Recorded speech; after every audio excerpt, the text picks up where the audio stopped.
अस्सलाम वालेकुम नाज़रीन, प्रोग्राम क्या हम तैयार हैं के साथ मैं हूं आपकी होस्ट शुमाइला नवाज़। और आज जो प्रोग्राम का मौजू है वो इंतहाई अहम है इस सूरत में भी कि हर तरह के तबका फ़िक्र के लोग, हर हलके के लोग, हर महफिल में ये मौजू ज़ेर बहस है। तमाम लोग परेशान हैं। महंगाई जो है वो आसमानों से बातें कर रही है। किसी भी चीज़ पर आप हाथ रखें उसकी कीमत जो है वो आपको गुज़िश्ता दिनों की बनिस्बत डबल ट्रिपल बताई जाती है। और गुज़िश्ता कई महीनों से ये सिलसिला जारी है।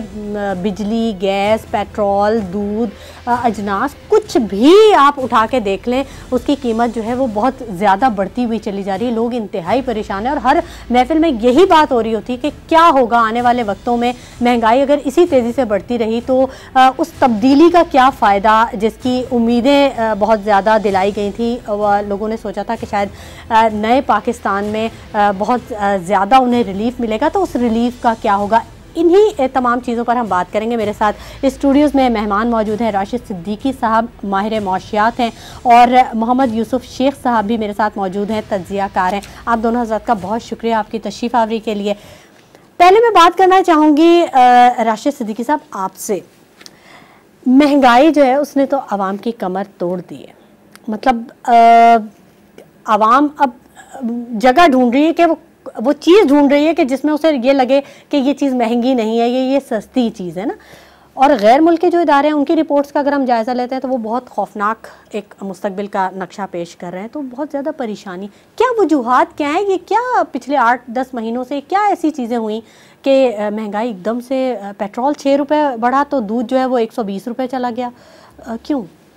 देखिए शुमाइला, इसके अंदर आमतौर से होता ऐसा है कि कोई भी गवर्नमेंट हो या कोई इंडस्ट्री हो, वो हमेशा क्या करते हैं कि अपने इस साल के ऊपर अपने अगले साल की प्लानिंग करता है। ठीक है। और फिर उसके बाद उस प्लानिंग की जो है वो उसके ऊपर इम्प्लीमेंटेशन हो रही होती है। अब डेफिनेटली इस गवर्नमेंट को आए हुए अभी 8 से 10 महीने हुए हैं। तो अभी मैं समझता हूँ कि जिन चीज़ों को ये फेस इनको करना पड़ रहा है, जिन चीज़ों की इनको प्राइसेस बढ़ानी पड़ रही हैं, इनमें से मोस्टली जो होंगी वो डेफिनेटली पुरानी हुकूमत की एक पॉलिसी होगी और उनकी अपनी एक प्लानिंग होगी और उन्होंने जो आने वाले साल के लिए प्लानिंग होगी। क्योंकि इस वक्त पिछले साल अगर आप गौर करें तो definitely they was very confident कि नहीं अगला साल हमारा ही आएगा और अगला 5 साल हमारा टेन्योर होगा। ठीक है। तो उन्होंने जितनी प्लानिंग करी हुई थी, उन्होंने मुल्क की जितनी इस्लाहात करी हुई थी या जितनी भी बजटिंग करी हुई थी वो डेफिनेटली उन्होंने इस साल की भी करी हुई थी।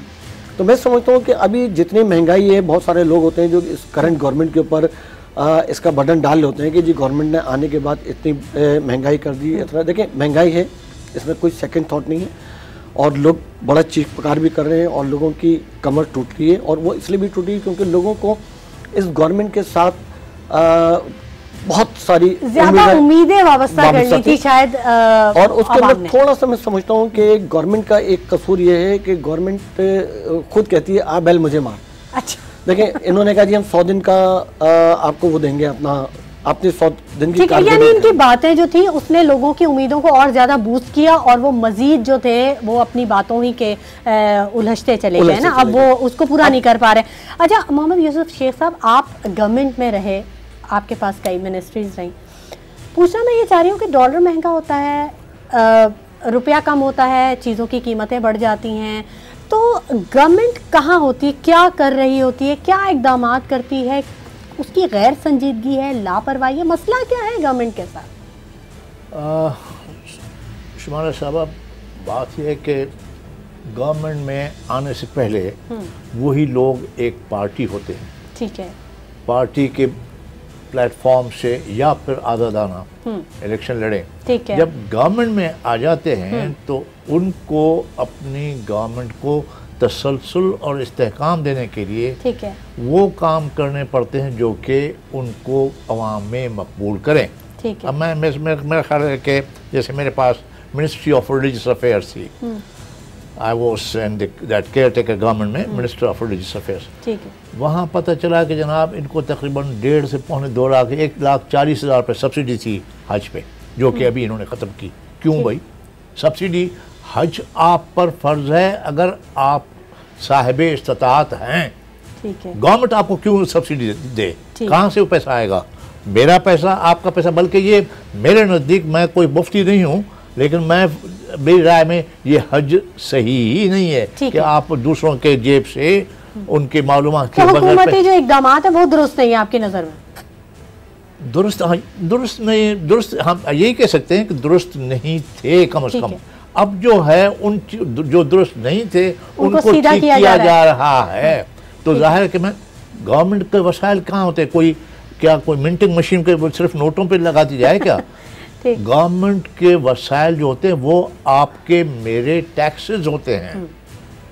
अब आप यही एक छोटी सी बात, चाहे थोड़ा सा हट के मौजू से हो, कि हम सैलरीड जो लोग हैं, हमारी तो जब तनख्वाह उठती है तो उसमें उससे ही एट सोर्स, इसको कहते हैं at source income tax cut जाती है। ठीक है।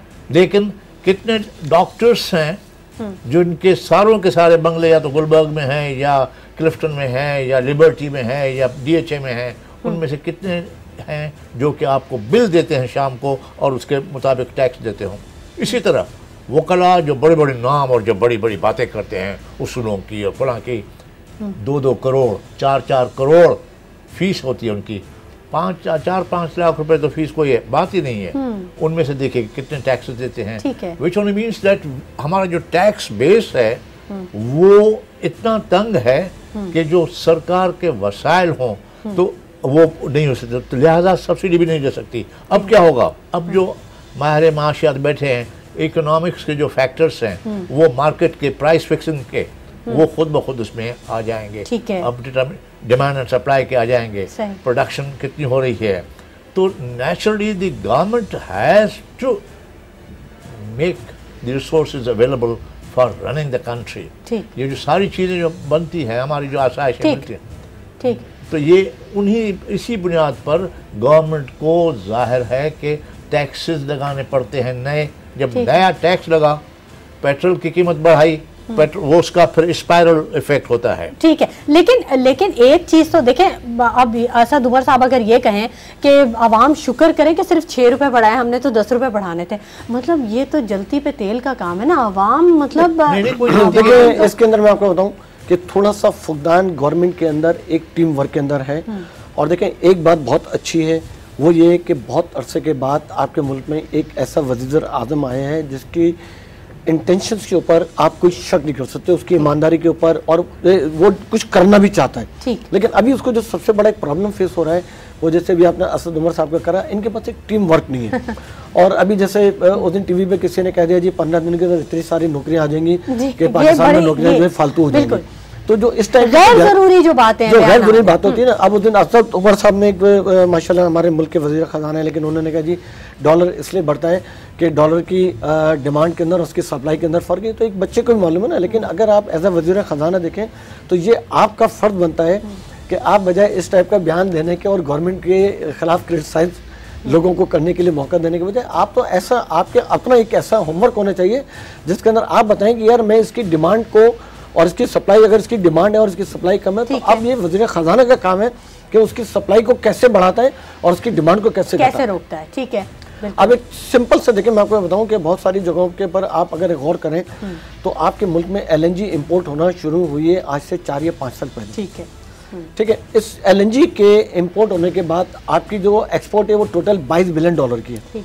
और इस वक्त आपने 4 या 5 साल पहले से आपने तकरीबन 6 बिलियन 7 बिलियन की LNG आप इंपोर्ट कर रहे हैं। जब आपने $6 बिलियन की LNG इंपोर्ट करना शुरू करा तो जो आपका डॉलर का डेफिसिट था वो 25% से बढ़ गया। जब वो 25% आपका डेफिसिट बढ़ा तो उस 25 या 30% से जो आपके मुल्क के कर्जे हैं जो हजारों मिलियंस के तादाद में, तो 25 से 30% आपके वो कर्जे बढ़ गए। जब वो आपके कर्जे बढ़ गए तो वो कर्जे भी आपने डॉलर की सूरत में देने और फिर उन कर्जों का सूद भी आपने डॉलर की शक्ल के अंदर देना है। तो जब सिर्फ एक LNG की इंपोर्ट ने आपकी पूरी मईशत के, आपकी पूरी इकोनॉमी को तहस नहस करके रख दिया। लेकिन अब इसके बाद जो गवर्नमेंट को काम करना चाहिए था, जो गवर्नमेंट अभी मुझे करती हुई कहीं पर नजर नहीं आ रही, वो ये कि देखें जब 5 साल पहले LNG इंपोर्ट होती थी तो उस वक्त भी सनतों को 1 दिन की लोड शेडिंग होती थी। ठीक है, और 2 दिन की CNG की लोड शेडिंग होती थी।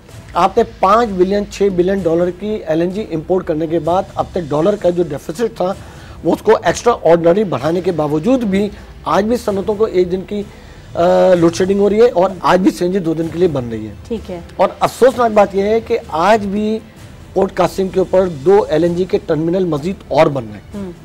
तो जो गैस आपके अपने पास पैदावार हो रही थी उन गैस के कुएं के ऊपर और उनकी जो गैस की पाइपलाइन आपके ऊपर बिछी हुई थी उनके ऊपर आप 1 रुपया लगाने के लिए तैयार नहीं है। और जो पोर्ट कासिम पे इस वक्त 2 LNG के टर्मिनल बन रहे हैं उसके अंदर आप बिलियन रुपीस देने के बाद नई लाइनें बिछा रहे हैं। और मैं आपको गारंटी से कह रहा हूँ कि अगर उसका क्वार्टर पैसा आप अगर गैस की उन लाइनों पे लगा दें जो आज से 40 साल पहले डली हुई थी, जो इस वक्त ख़त्म हो चुकी है, जिनकी वजह से गैस की लीकेज भी हो रही है, और गैस के वो कुएं जिनके अंदर से आप पिछले 30 साल से कुएं से तेल निकालते जा रहे हैं और वहाँ पे आपकी मेंटेनेंस जीरो हुई हुई है, अगर आज आप उसको फोकस करें तो आज आप अपनी LNG को ख़त्म करके देखें। आपने अगर आज LNG अपनी आप बंद कर देते हैं तो आपका जो डॉलर होगा ना वो आज की तारीख में कम से कम 15 से 20 रुपए नीचे आ सकता है।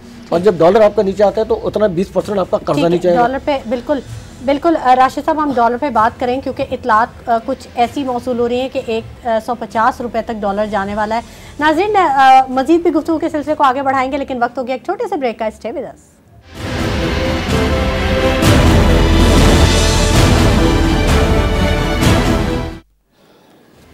प्रोग्राम में एक बार फिर आपको खुशामदीद कहेंगे नाज़रीन, और मेरे साथ स्टूडियोज़ में राशिद सिद्दीकी साहब मौजूद हैं और मोहम्मद यूसुफ शेख साहब मौजूद हैं। गुफ्तगू के सिलसिले को हम आगे बढ़ाते हैं। महंगाई पर हम बात कर रहे हैं जो कि हर महफिल का एक टॉपिक बन चुका है।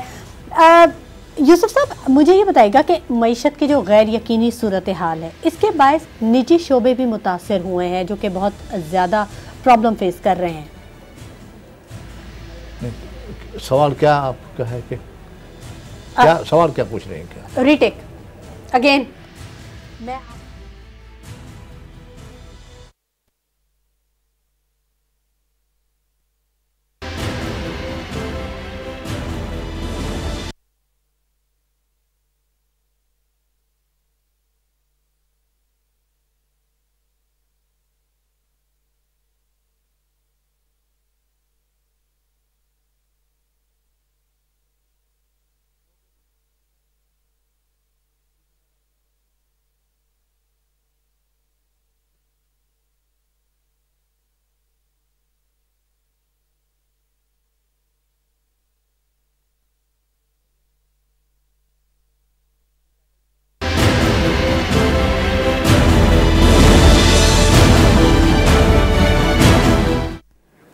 प्रोग्राम एक बार फिर आपको खुशामदीद कहेंगे नाज़रीन, और स्टूडियोज़ में मेरे साथ राशिद सिद्दीकी साहब मौजूद हैं और मोहम्मद यूसुफ शेख साहब मौजूद हैं। महंगाई के हवाले से हम गुफ्तगू के सिलसिले को जारी रखे हुए हैं। मोहम्मद यूसुफ साहब, मईशत की जो सूरत हाल है वो गैर यकीनी है, इसके बायस जो निजी शोबे हैं वो भी बहुत मुतासिर हुए हैं, आप इत्तफाक करेंगे इस पर?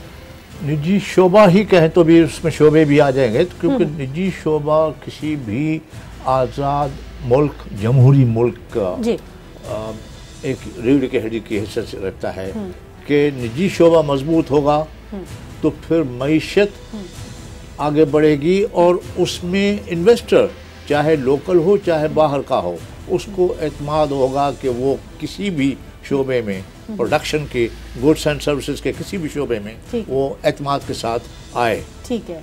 तो अभी इस वक्त जो मुतासर हुआ है, प्राइवेट सेक्टर का तो बड़ा बुरा हाल है यूसुफ साहब जी, प्राइवेट सेक्टर का तो बहुत ज़्यादा बुरा हाल है। ज़्यादा बुरा हाल इस वजह से है कि पहले हमने इतनी मुख्तलिफ किस्म की सब्सिडीज दी हुई थी जो अब वो सब्सिडीज अफोर्ड नहीं कर सकते। जैसे कि सिद्दीकी साहब ने फरमाया कि 8 ही महीने हुए, 18 अगस्त को उन्होंने टेक ओवर किया था नई गवर्नमेंट ने, तो 8 महीने हुए। इन 8 महीने में मुझे याद है, और जब कैबिनेट की मीटिंग्स होती थी तो उसमें जो फॉरेन एक्सचेंज रिजर्व की होती थी पोजीशन इतनी ख़राब होती थी कि जस्ट, और शमशाद अख्तर साहबा जो गवर्नर भी रह चुकी है, तो $7.5-8 बिलियन के इस पे थी, which has now definitely risen up to कोई तकरीबन $15 बिलियन, और अगले साल जो तखमीना है, जो अंदाज़ा है, that is going to be 17.2 और 17.5 बिलियन डॉलर्स हमारे फॉरेन एक्सचेंज के। तो उसी बुनियाद पर ख़ास तौर पर ये जो आपका निजी शोबा है, इसमें हमारी जो दरामदात है ना, दरामदात, और वो भी ख़ास तौर पर लग्जरी गुड्स पे, कंफर्ट्स और लग्जरीज की, वो उसने खासा मुतासर किया है हमारी इकोनॉमी को और हमारे फॉरेन एक्सचेंज रिजर्व्स को। तो लिहाजा हमें कौमी बुनियाद पर भी, कौमी सतह पर भी इस बात को फ़रोग देना होगा कि हम मकामी तौर पर बनी हुई चीज़ें, जिससे खुद ब खुद निजी शोबे को भी एक तक़वियत मिलेगी। ये तो आपने बड़ी ज़बरदस्त बात की। मोस्टली हम लोग यही देखते हैं कि लोकल चीज़ों पे नहीं ज़्यादा फोकस किया जाता और बाहर की जो चीज़ें होती है। राशिद साहब, आप इत्तेफाक करेंगे इस बात से? देखिए, मैं इस बात से बिल्कुल इत्तेफाक करूंगा और मैं समझता हूं कि गवर्नमेंट ने एक बहुत अच्छा कदम उठाया है, लेकिन थोड़ा सा होमवर्क करे बगैर और इंफ्रास्ट्रक्चर को कायम किए बगैर उठाए। एक इन्होंने बहुत अच्छा काम ये करा है कि इन्होंने अपने टूरिज्म को फ़रोग देने के लिए जो ऑनलाइन वीज़ा कर दिया है और बेशतर ममालिक के लिए उन्होंने वीज़ा फ्री कर दिया है। इससे आपकी कॉटेज इंडस्ट्री को, इससे आपके एक्सपोर्ट को और इससे आपकी परचेजिंग पावर बहुत ज़्यादा बढ़ेगी।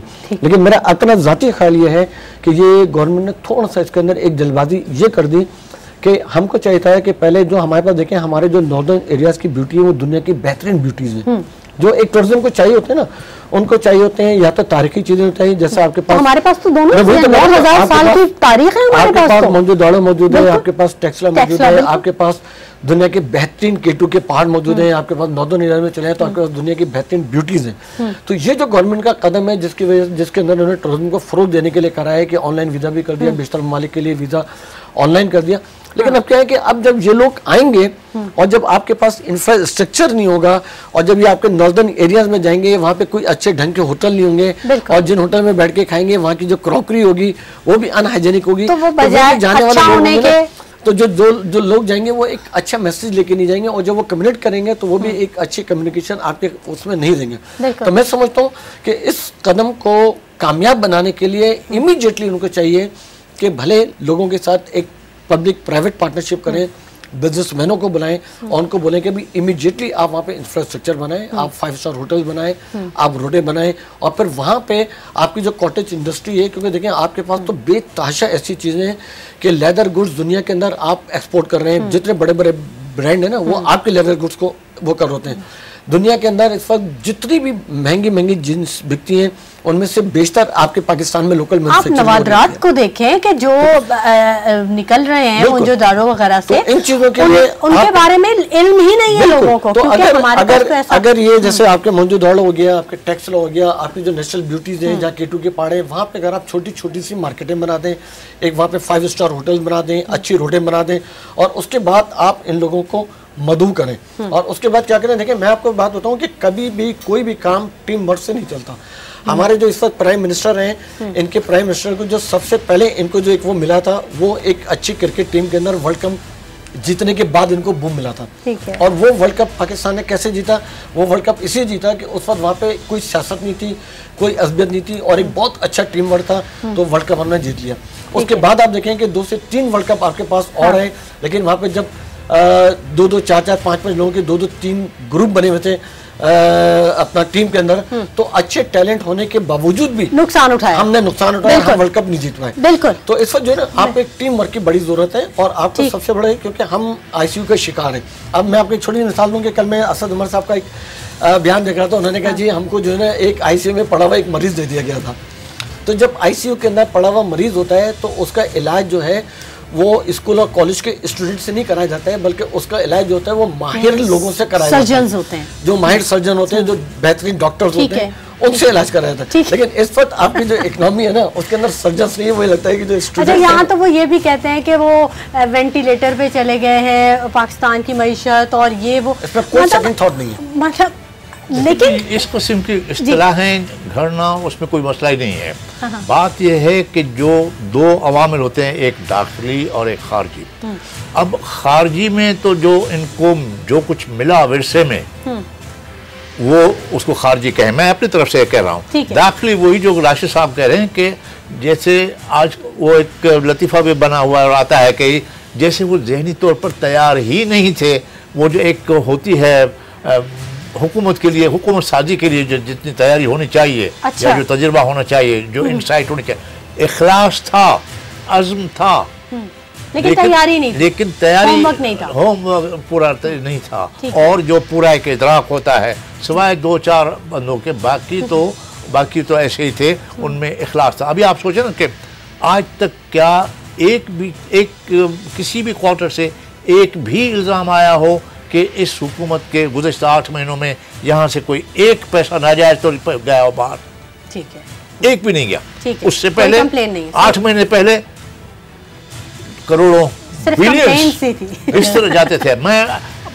मसला ये क्या था कि पहले जो डेवलपमेंट भी हो रही थी, अब इस वक्त मैं चूँकि आपने तारुफ भी कराया, मैं गडाप में हूँ।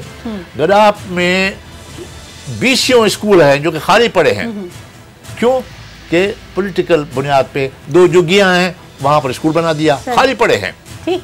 अब जो स्कूल या अब जो कोई कॉलेज या यूनिवर्सिटी कोई कायम हो रही है या होगी, that would be on the need basis, या जो महरूम इलाके हैं, जो महरूम तबके के, भाई वहाँ पर यूनिवर्सिटी है ही नहीं, तो वहाँ पर बन रही है। लेकिन वहाँ पे पहले स्कूल और कॉलेज भी तो होना जरूरी है। जी, वो तो ये जो पहले बुनियाद थी वो थी पॉलिटिकल बुनियाद। पोलिटिसाइज हो गई थी चीज़ें, सारी इकोनॉमी पोलिटिसाइज, सारी society politicise, health politicise, even all the social services they were politicised. Sindh में तो बहुत ही बुरे हालात हैं। सिंध में तो खैर कुछ आप बिल्कुल सही कहा कि ज़रूरत से ज़्यादा बुरे हालात हैं।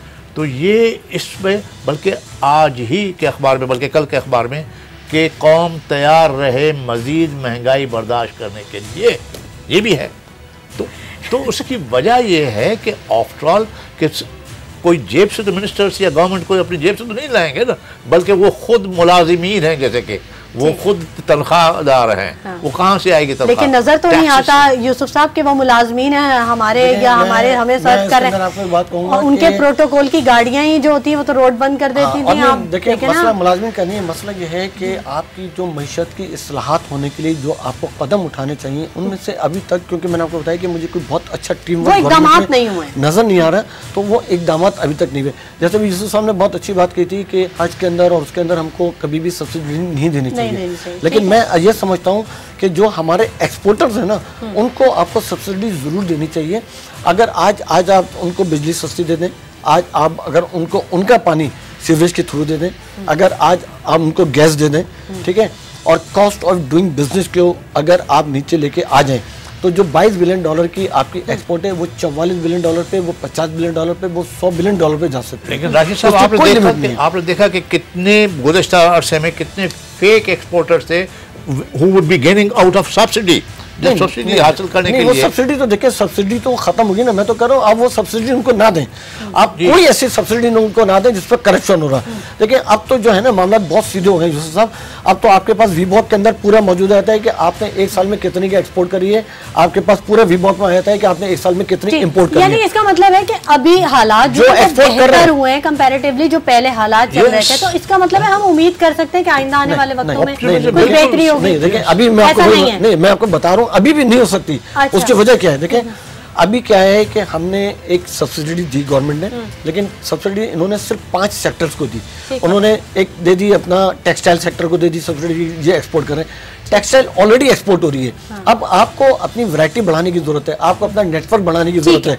जो आइटम आप ऑलरेडी एक्सपोर्ट कर रहे हैं ना, उनके ऊपर तो वो तो एक्सपोर्ट हो रहे हैं। अब तो आपको और मजीद, अब जैसे मैं पैकेजिंग कर रहा हूँ, मैं पैकेजिंग एक्सपोर्ट कर रहा हूँ, तो अब उनको चाहिए कि जो उनकी पॉलिसी आनी चाहिए वो एक्सपोर्ट पॉलिसी आनी चाहिए, कि जो सब्सिडी नहीं होनी चाहिए, हर एक्सपोर्टर के लिए सब्सिडी नहीं होनी चाहिए। ठीक है, ठीक है। मजीद भी बात करेंगे हुकूमती इक़दामात के हवाले से, क्या इक़दामात करने चाहिए, और जितने ये जो मसाइल हमारे इर्द गिर्द फैले हुए हैं, जो लोगों में एक बेचैनी, मायूसी और परेशानी है, इसका हल क्या होगा, बात करेंगे। लेकिन वक्त हो गया एक ब्रेक का, हमारे साथ रहिएगा।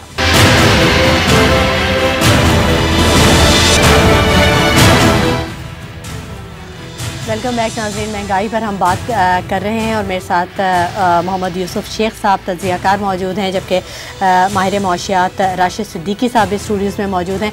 और हम बात कर रहे हैं कि आवाम के जो मसाइल हैं, सबसे बड़ा जो मसला आज इस वक्त का है वो है महंगाई की कीमतें जो हैं हर चीज़ की वो ज़्यादा से ज़्यादा होती जा रही हैं। तो उसके लिए क्या किया जा सकता है?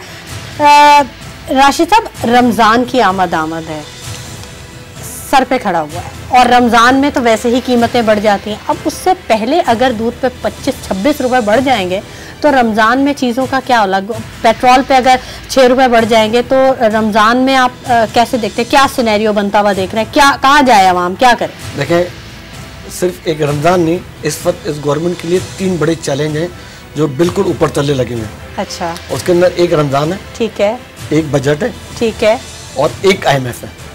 ठीक है। और ये तीनों चीज़ें जो है ना आपके 2 से 3 महीने के अंदर अंदर है।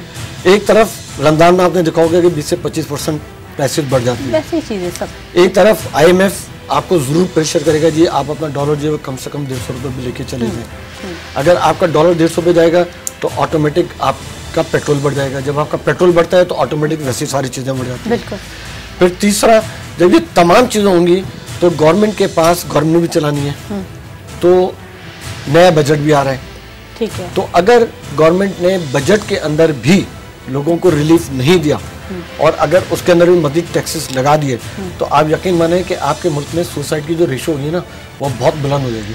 मैं यही बात अभी करने जा रही थी क्योंकि कई खबरें हमारे पास आई हैं इस गुज़िश्ता हफ्ते में कि 3-3, 4-4 लोगों के साथ फैमिलीज़ ने सुसाइड कर लिया, खुदकुशी कर ली, सिर्फ महंगाई से तंग आके, या वो अपने बच्चों को नहीं खिला सका बाप तो उसने जहर ही खिला दिया। उसने कहा कि खुद भी खा लिया और बच्चों को भी खिला दिया। तो मतलब सूरत हाल कैसे बेहतर होगी यूसुफ साहब? कैसे आप क्या देखते हैं, क्या सिनेरियो बनता देख रहे हैं? मजीद मुश्किल बढ़ती चली जाएगी क्या? नहीं, मुश्किल बढ़ भी सकती है लेकिन that would not be permanent. मुस्तकिल कोई मुश्किल नहीं होगी, बाहर एक अरसे तक मुश्किल बढ़ती जाएगी। कौन सा अरसा होगा यूसुफ साहब, कितना अरसा होगा? मेरा जो अपना ख्याल है, जो अंदाजा है, it could be from 6 to 9 months मोर। अच्छा, इसमें होता है। लेकिन इस दौरान राशिद साहब ने जैसे फरमाया कि हमने एक तो तीन शोबे बता दिए कि जी IMF, रमज़ान और बजट। ठीक है ना, बजट और रमज़ान का आपस में पता नहीं किस तरह ताल्लुक बनता है, मैं नहीं देख रहा। लेकिन बहरहाल ये चूंकि रमज़ान की जब आप बात करती है तो माजी का जो तजुर्बा है आपका कि हमेशा रमज़ान में चीज़ें बढ़ जाती हैं, वो तो ये देखा है। उसका बजट से कोई वास्ता नहीं। बजट का वास्ता तो होगा कि योर इनकम एंड एक्सपेंडिचर। अब income and expenditure on recurring side पे, डेवलपमेंट साइड पे आपके कौन से मंसूबे हैं, रिकरिंग ही अच्छा खासा। अच्छा, राशिद साहब ने उसका लिंक नहीं कहा, उन्होंने कहा कि चैलेंजेस ही हैं। तो उसमें challenge Ramzan is not a challenge. Ramzan में आप अभी उससे ही पहले ही उन्होंने हर लेवल पे जनाब प्राइस कंट्रोल कमिटीज बना दी हैं। लेकिन इसके बावजूद लोग जब जो दुकानदार है, जो रिटेलर है या जो इवन होलसेलर है, वो अगर बढ़ा रहा है तो आपने क्या जेलें भरनी है?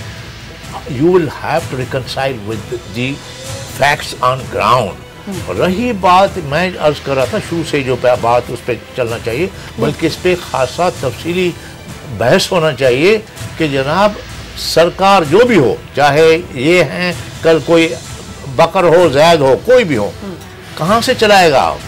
हमने टैक्सेस देने हैं। एक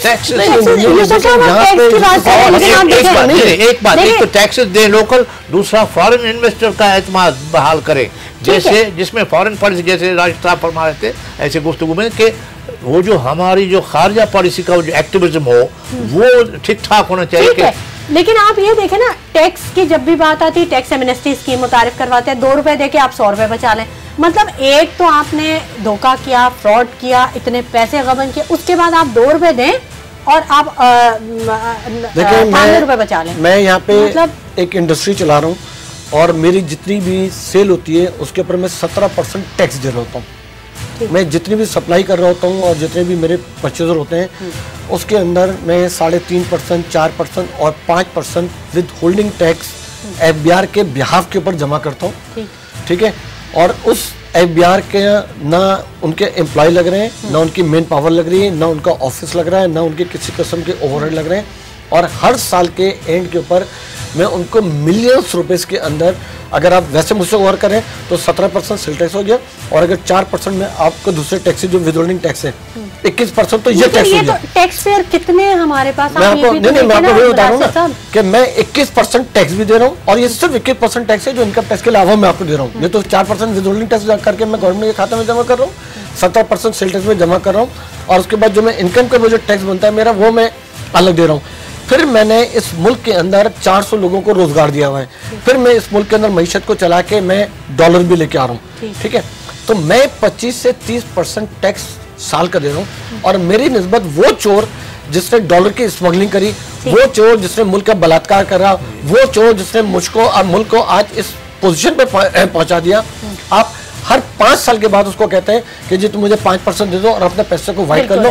तो आज आप अपना कोई एक ऐसा कानून मेरे लिए लागू कर दें कि मैं आज जो है वो नॉन फाइलर हो जाऊं, आज मैं टैक्स रिबेट खत्म कर दूं, और जो आप 5 साल के बाद उनसे 2% या 5% एमनेस्टी दे रहे हैं, आज आप मुझसे स्टैम्प पेपर के ऊपर 25% के ऊपर मुझसे साइन करवा लें, मैं तैयार हूं कि 5 साल के बाद मैं आपको 25% टैक्स दूंगा, लेकिन आज के बाद से आप मुझसे सैलरी लेना छोड़ दें, आज के बाद से आप मुझसे विदहोल्डिंग टैक्स लेना छोड़ दें, आज के बाद से आप मुझसे एक्साइज लेना छोड़ दें, आज के बाद से आप जो मुझसे इनकम टैक्स लेना वो सारा लेना छोड़ दें। ठीक है, आप हर 5 साल के बाद एक एमनेस्टी स्कीम लेके आते हैं, 2% 5% में चोरों को वाइट कर दें, तो आज मुझे भी छोड़ दें और मैं आपको इन राइटिंग बॉन्ड के ऊपर लिखने के लिए तैयार हूं कि मैं 5 साल बाद आपको 25% दूंगा। राशिद साहब, आप ये देखें ना कि आवाम तो एक माचिस जब खरीदती है उस पर भी टैक्स दे रही है, जो कपड़ा पहनती है, खाने पीने की अशिया से लेके साबुन, शैम्पू, हर चीज़ पे टैक्स दे रही है, आवाम तो टैक्स दे रही है।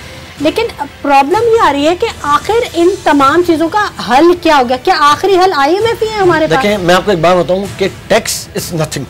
अगर आप 1 लाख रुपए की सेल करेंगे तो आप 1 लाख पे टैक्स देंगे। आपका तो मेन ये होना चाहिए कि अगर आप 1 लाख की सेल कर रहे हैं तो आपकी 1 अरब की सेल होनी चाहिए, क्योंकि अगर फर्ज करें कि आपको मुल्क को चलाने के लिए 1 अरब रुपए चाहिए, फर्ज कर लें, ठीक है, तो अगर आप 10 अरब की सेल कर रहे हैं तो भी आपको 1 अरब चाहिए, और अगर आप 100 अरब की सेल कर रहे हैं तो भी आपको 1 अरब चाहिए। तो आपको टैक्स तो अगर आप अपने बिजनेस को नहीं बढ़ाएंगे, आप अपनी एक्सपोर्ट को नहीं बढ़ाएंगे, आप अगर दुनिया के अंदर अपनी रोजगार को नहीं वो करेंगे, तो फिर तो आप टैक्स उन्हीं लोगों से लेते रहेंगे जो आपके लिमिटेड लोग हैं, और वो क्या होगा कि वो एक दिन वो भी पिसने के बाद देखें। आज के सनतकार का प्रॉब्लम देख लें कि आज के सनतकार को बिजली बहुत महंगी हो गई है, पेट्रोल उसका बहुत महंगा हो गया है, बैंक का सूद का रेट बहुत ज्यादा बढ़ गया है, पानी का रेट उसका बढ़ गया है, कस्टम की ड्यूटीज, यानी कि उसको हर तरफ से मार पड़ रही है, और उसके बावजूद भी उसको टारगेट किया जाता है और उसको बैठाया जाता है सिर्फ टीवी टॉक शो तक कि जी आप बताएं कि आप एक्सपोर्ट कैसे बढ़ाएंगे। लेकिन जब आपकी एक्सपोर्ट की पॉलिसीज बनती हैं तो उनमें से आज तक आप मुझे कोई एक ऐसा जेन्युइन एक्सपोर्टर बनाते हैं। देखिए, मैं आपको एक बात बताऊं, मैं इससे पहले भी मशवरा दे चुका हूं कि गवर्नमेंट को चाहिए, अब बजट आ रहा है, यूसुफ साहब कह रहे थे कि बजट से महंगाई का या रमजान को कोई ताल्लुक नहीं है, उसका कोई ताल्लुक नहीं है, रमजान अलग है, रमजान का रमजान बहुत 2 मिनट आपका लूंगा। रमजान की हिट आपके पास आएगी मई के अंदर और बजट की हिट आएगी आपके पास जून में। लेकिन अगर बजट के अंदर आपने सनतकारों को नहीं बैठाया और उनके साथ बैठ के आपने एक्सपोर्ट पॉलिसीज उनके साथ डिस्कस नहीं करी, और जो वो मशवरा आपको देंगे अगर आपने उसके ऊपर इंप्लीमेंट नहीं करा तो फिर आप आगे नहीं चल सकते। और सनतकार और एक्सपोर्टर आपको जो भी मशवरा देगा, अगर वो इंतहाई खुदगर्जाना भी देगा तो भी गवर्नमेंट का उसका डायरेक्ट कहीं ना कहीं फायदा होगा, कहीं ना कहीं हर जगह गवर्नमेंट का फायदा होगा। ठीक है यूसुफ साहब, आपसे भी मैं कोई एक मशवरा लेना चाहूंगी, कोई आप क्या गवर्नमेंट को क्या मशवरा देना चाहेंगे? 1 लाइनर आप मुझे बता। मैं तो यही कहूँगा जनाब कि आप इन्वेस्टर को तहफ़्फ़ुज़ दें, उसको एतमाद दिलाएं, और टैक्स नेट और कोई ऐसा निज़ाम वज़ा करें। FBI, ये जो फेडरल बोर्ड ऑफ रेवेन्यू जिसने गदर मचाया हुआ था, उनमें उसमें इस्लाहात लाएं कि टैक्स नेट ठीक ठाक जो टैक्स दे सकता है। राशिद साहब फरमा रहे हैं, मुझे बताइए आज तक कोई एक इंडस्ट्रियलिस्ट जिसने अपने आप को दिवालिया डिक्लेयर किया हो? Not even one single, which only means that आप इसी मुल्क, इसी कौम, इसी धरती से कमाते हैं, उसको अगर थोड़ा सा रेट बढ़ गया है, हाँ ये अलग बात है कि मैं चाहूँगा कि मेरी आमदनी ज़्यादा से ज़्यादा हो, टैक्स मैं कम से कम दूँ, ये फितरी सी बात है। लेकिन इसके बावजूद, और खुसूसन ये जो आपने बताया कि अवाम टैक्स दे रही है, इसको कहते हैं इकोनॉमिक्स में इनडायरेक्ट टैक्सेस। डायरेक्ट टैक्स का एक नोट बनाएं कि वकला पर, इंजीनियर पर, आर्किटेक्ट्स पर, डॉक्टर्स पर, इनसे डायरेक्ट टैक्स का कोई वसूली का बंदोबस्त करे। ये जो मेडिकल सेंटर्स बड़े बड़े प्लाजे बने हुए हैं, इन पे चेक रखें। ठीक है, बहुत शुक्रिया मोहम्मद यूसुफ शेख साहब आपकी तशरीफ आने के लिए, बहुत शुक्रिया राशिद सिद्दीकी साहब आपकी तशरीफ आने के लिए। आप लोगों ने अपने कीमती वक्त में से हमारे लिए वक्त निकाला। नाज़रीन, ज़ाती मफादात से हटकर कौमी मफादात की तरफ सोचना होगा, और इससे पहले कि आवाम के सब्र का पैमाना छलक जाए, हंगामी बुनियादों पर हुकूमत को इकदामात करने होंगे। इसी के साथ शुमाइला नवाज़ को इजाज़त दीजिए। अपना बहुत ख्याल रखिएगा। अल्लाह ने के बाद।